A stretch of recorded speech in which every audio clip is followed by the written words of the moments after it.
viss būs savādāk. Parasti taisu video tad, kad ir check-in, jo tad parasti viss ir smuki tīrs. Bet tagad būs check-out. Tad mēs jābrauc projām no 5.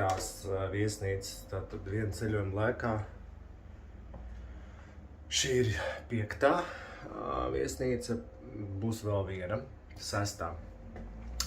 Nu, protams, loģiski, kad gājām mazgāties un viss nav tik perfekti, bet, nu, tātad Annas istabā, dušas kabīne, te esmu es no rīta, ja? Skapītis tāds, skapītī paslēpies seifs un skapītī paslēpies pat leduskapis. Protams, minibāriņš, kā vienmēr, riekstiņi, šokolādes. Ja nu galīgi kaut kas kārojas, tad mūsu ceļojumā daudzās somas. Tad te ir guļamā daļa. Tāda, ja, ļoti liela gulta. Te ir galdiņš, TV, smuki krēsli, tā forši, ja. Nu, no šīs puses tas izskatās tā. Ciet, ja. Atkal es.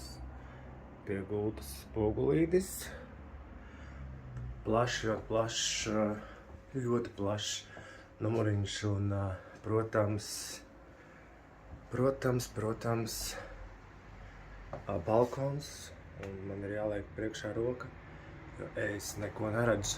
Vakar bija lietains, bet šodien ir ļoti saulains. Locarno. Te cilvēki jau bauda pirmspensiju vecumu baudīšana. Jā. Lielisks rīts un skatieties, kas pa skatu. Es nevaru skatīties kamerā, tāpēc, ka man nav saules brilles. Bet tas viss izskatās Locarno, tas izskatās šādi. Kā Jānis saka, Locarno ir ļoti līdzīgs Lugano. Es esmu bijis gan vienā, gan otrā šeit mazāk, bet, nu, ja jūs man prasītu atšķirības, es teiktu, man viss ir vienādi.